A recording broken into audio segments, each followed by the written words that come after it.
So hello and welcome to Defense Study Capsule. I hope you all are doing well and preparing for your NDA examination as well as for your SSB interview. इस video में हम लोग discuss करने वाले हैं TS50 SSB के बारे में।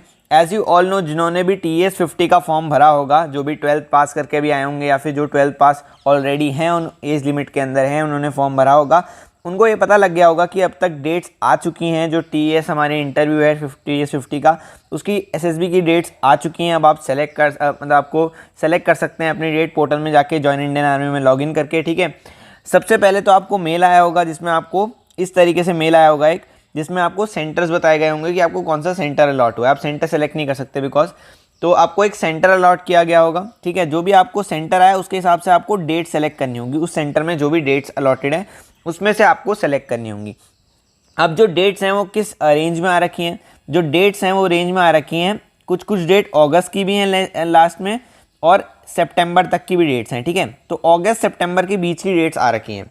ठीक है, और आपका पेपर भी है एनडीए का सितंबर में एनडीए का एग्जाम भी है। तो उसको देखते हुए आपको कैसे प्रिपेयर करना है टीएस के लिए और कौन सी डेट सेलेक्ट करना सही रहेगा, उसके बारे में डिस्कस करेंगे। तो वीडियो को एंड तक देखना। चैनल पे नए आए हो तो सब्सक्राइब कर देना। My name is Sachin Upadhyay, you are watching defence study capsule. Let's get started.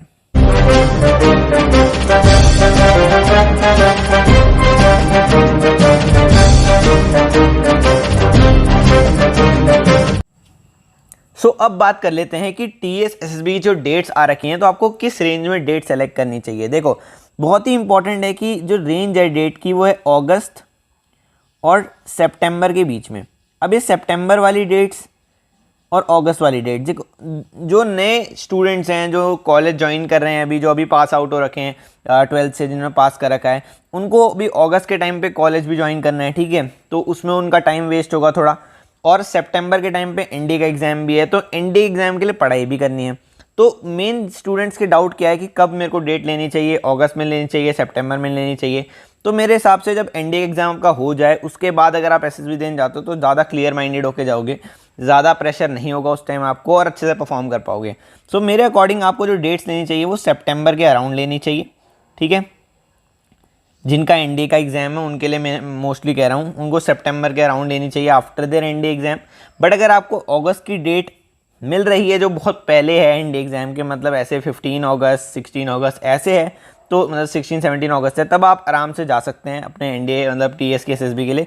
आपका सितंबर तक शायद हो जाए पूरा प्रोसीजर, और फिर आपके घर आके आप पढ़ाई भी कर सको। ठीक है, देखो एनडीए के लिए जिन्होंने अच्छे से तैयारी करी होगी उनको तो अब अभी तक सिलेबस कंप्लीट हो गया होगा और बस उन्हें रिवीजन करना बाकी रह गया होगा, तो वो उतना कर सकते हैं। बाकी मेरा ये एडवाइस होगा कि सितंबर की लेने का ट्राई करना। ठीक है, बाकी अगर आपको कोई इंपॉर्टेंट काम है सितंबर में तो आप अगस्त की डेट्स भी ले सकते हैं। तो डेट्स का यहाँ पे हो गया। प्रिपरेशन की बात करते हैं, कैसे आपको प्रिपेयर करना है, because that is very important. So अब क्वेश्चन आता है कि हाउ टू प्रिपेयर, कैसे हमें इसकी तैयारी करनी चाहिए टीएसएसबी के। दिन काफ़ी कम रह गए हैं, 1 महीने का अराउंड का टाइम है, अगस्त सितंबर में डेट्स हैं, एनडीए का एग्जाम भी आ रहा है, दोनों को मैनेज कैसे करें, कैसे तैयारी करें। तो इसके लिए क्लियर कट मैं आपको स्ट्रैटेजी बता दूंगी टीएसएसबी के लिए कैसे प्रिपेयर करना और क्या स्पेसिफिक चीज़ आपको पढ़नी है। ठीक है, सबसे पहले बात करूं तो एनडीए और टीएस की जो एसएसबी का प्रोसीजर है वो सेम है। ठीक है, यहाँ पे भी 5 डे प्रोसीजर फॉलो होता है। ठीक है, और यहाँ पे सेम आर्मी वाला प्रोसीजर फॉलो होता है, आर्मी की एसएसबी, क्योंकि आर्मी एसएसबी है तो आर्मी एसएसबी प्रोसीजर फॉलो होगा। ठीक है, सेम प्रोसीजर है एनडीए का। एनडीए और टीएस का प्रोसीजर बिल्कुल सेम है, सेम 5 डे प्रोसेस है। पहला दिन स्क्रीनिंग। ठीक है, मेन डिफरेंस ये है कि एनडीए में जो नंबर ऑफ स्टूडेंट्स जो अप्लाई करते हैं और जो स्टूडेंट्स रिपोर्ट करते हैं उसकी क्वांटिटी थोड़ी कम होती है, कम बच्चे स्क्रीनिंग में रिपोर्ट करते हैं। ठीक है, मतलब 60-70 अराउंड होता है आर्मी की एसएसबी में। बट अगर मैं टीएस की तरफ चले जाऊं तो ये नंबर 200 to 300 भी जा सकता है। ठीक है, ये भी देखे मैंने, 350 कैंडिडेट्स भी देखे एक बार मैंने स्क्रीनिंग में, तो इतना रेंज जा सकती है। ठीक है, तो इसके लिए आपको प्रिपेयर रहना है, क्योंकि वहाँ पे स्क्रीनिंग काफ़ी टफ हो जाती है जब आप टीएस में जाते हो, क्योंकि काफ़ी स्टूडेंट्स होते हैं और स्क्रीन करना काफ़ी मुश्किल हो जाता है। ठीक है, सो यहाँ पे जो प्रेफरेंस ऑफ ओआईआर होती है ना, प्रेफरेंस मतलब कि जो आप प्रेफरेंस देते थे ओआईआर को, अपने जो ऑफिसर इंटेलिजेंस रेटिंग टेस्ट होता है स्क्रीनिंग के टाइम पे, उसकी थोड़ी प्रेफरेंस बढ़ जाती है यहाँ पे। ठीक है, तो यहाँ ओआईआर टेस्ट ज़्यादा मायने रखता है, किसमें, टीएस एसएसबी में। एनडीए में इसलिए ज़्यादा मायने नहीं रखता क्योंकि यहाँ बच्चे कम होते हैं। अगर आप टीएस में तो मतलब ओआईआर में थोड़ा कम भी परफॉर्म करो तो क्या पता आप स्क्रीनिंग हो जाओ। ठीक है, बट यहाँ पे ओआईआर अच्छी जजमेंट, मतलब ओआईआर का सिग्निफिकेंस काफ़ी बढ़ जाता है, बिकॉज यहाँ बच्चे ज़्यादा होते हैं तो उन्हें जज करना होता है, तो ओआईआर के बेसिस में जज कर सकते हैं। ठीक है, मोस्टली हो सकता है ऐसा। बाकी आपको स्क्रीनिंग में भी काफ़ी अच्छा परफॉर्म करना होता है ताकि आप अच्छे से मतलब स्क्रीन हो सको, क्योंकि बहुत सारे बच्चे होते हैं और ये जनरली ज़्यादा टाइम देते नहीं हैं। डिस्कशंस 5 मिनट में भी कंप्लीट कर देते हैं। मैंने काफ़ी टाइम देखा है जो ग्रुप डिस्कशंस होती हैं स्क्रीनिंग के बाद, जो नरेशन के बाद, उनमें 5 मिनट में रैप अप कर देते हैं, ठीक है। सो आपको काफ़ी अच्छे पॉइंट्स देने और शुरुआत में ही देने, अपना पॉइंट पहले ही रख देना है और थोड़ा आपको अपनी स्पोकन इंग्लिश पे वर्क करना पड़ेगा अगर आप टीएस में स्क्रीन होना चाहते हो। सो टीएस में स्क्रीन होना है, इंग्लिश इंप्रूव करो, नरेशन इंप्रूव करो, ओआईआर में थोड़ा ज़्यादा ध्यान दो एनडीए से, ठीक है। उसके बाद जो स्टोरीज हैं उनको थोड़ा लॉजिकल बनाओ, ठीक है, ताकि डिस्कशन में अच्छे से पार्ट ले सको और डिस्कशन में काफ़ी अच्छे पॉइंट देने हैं।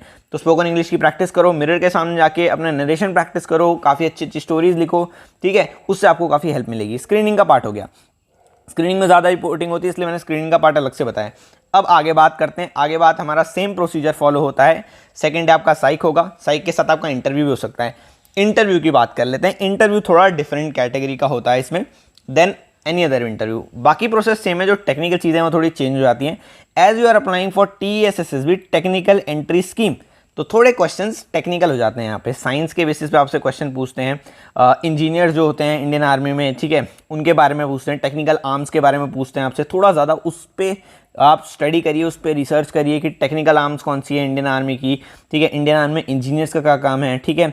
और उसके बाद जो साइंस के स्टफ है वो तो आप आंसर कर ही दोगे अगर आप साइंस स्टूडेंट हो, नहीं तो आपको थोड़ा पढ़ना पड़ेगा साइंस के बारे में। तो वो क्वेश्चंस थोड़े इंक्रीज हो जाते हैं एनडीए के मुताबिक, ठीक है। एनडीए में इतना नहीं पूछते उससे, पर टीएस में वो क्वेश्चन ज़्यादा आ जाते हैं। बाकी टीएस में और सारा प्रोसीजर जो है वो सेम ही है। प्रिपेयर कैसे करना है मैंने आपको लिए वीडियोस बना रखी हैं एसएसबी की, उसकी प्लेलिस्ट में शेयर कर दूंगा, उससे आप देखिए 1 बाय 1 स्टेप बाय स्टेप मैंने बता रखा है कि कैसे कैसे आपको प्रिपेयर करना है। बाकी अगर आपको जीटीओ के लिए प्रिपेयर करना है तो उसके लिए आप यूट्यूब वीडियोस देख सकते हैं। अगर आपने कोचिंग ले रखी है तो वेल एंड गुड। जीटीओ के लिए आपको ज़्यादा प्रिपेयर करने की ज़रूरत नहीं है। जब साइक की बात आई तो साइक की बात में आपको प्रैक्टिस करने हैं जो उसके जो टेस्ट होते हैं यूट्यूब में आपको मिल जाएंगे काफ़ी सारे। टाइम लगा के आपको जो साइक टेस्ट करने हैं, ठीक है। उसके बाद अगर आपको चेक कराने हैं तो आप किसी अपने दोस्त से चेक करा सकते हैं कि मैंने कैसी लॉजिकल स्टोरी लिखी है कि नहीं, ठीक है। आपको कोई सीनियर है उनसे चेक करा सकते हैं, ठीक है। तो वो आप कर सकते हैं। टाइम लगा के करिएगा पर, क्योंकि टाइम बहुत मायने रखता है TSSSB में।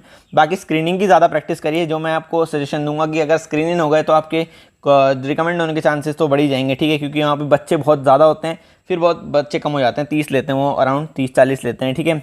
अगर स्क्रीनिंग हो गए तो 20-30, ठीक है, ऐसे ही लेते हैं स्क्रीनिंग, ठीक है। सो स्क्रीनिंग इंपॉर्टेंट है। इंटरव्यू में मैंने बता दिया स्पेसिफिक टेक्निकल क्वेश्चन पूछेंगे, टेक्निकल आर्म्स के बारे में पूछेंगे। उसके बाद IIT JEE इन सब के बारे में पूछेंगे, क्यों दिया, ठीक है, बिकॉज ये ऑब्लिगेटरी हो गया था TS में। उसके बाद आपसे आपकी प्रेफरेंस पूछेंगे इंजीनियरिंग के बारे में, ये सब चीज़ें आपसे पूछते हैं। बाकी के सारे टेस्ट सेम होते हैं। साइक टेस्ट की आप प्रैक्टिस यूट्यूब से कर सकते हैं और जीटीओ टास्क की आप प्रैक्टिस यूट्यूब से देख सकते हैं, या फिर आपने कोई कोचिंग ज्वाइन करी हो तो उससे आपको पता लग ही गया होगा। उसके बाद अगर आप जो जीपी और अदर टास्क होते हैं उनकी आप प्रैक्टिस कर सकते हैं। ग्रुप डिस्कशन के लिए आप ग्रुप्स ज्वाइन कर सकते हैं। काफ़ी सारे टेलीग्राम ग्रुप्स में डिस्कशन चलती हैं तो वो भी आप ज्वाइन कर सकते हैं, ठीक है। सो ऐसे आप प्रिपेयर कर सकते हैं। बाकी अगर आपको कोई और डाउट है टीएस के बारे में कि मेरे को जाना चाहिए नहीं जाना चाहिए, कोई एडवाइस चाहिए आपको, तो आप कमेंट सेक्शन में लिख सकते हैं, मैं उसका आंसर कर दूंगा, ठीक है। So that's all for the video. All the best to everyone for this TSSSB। Hope you get recommended. Thank you for watching till then. जय हिंद।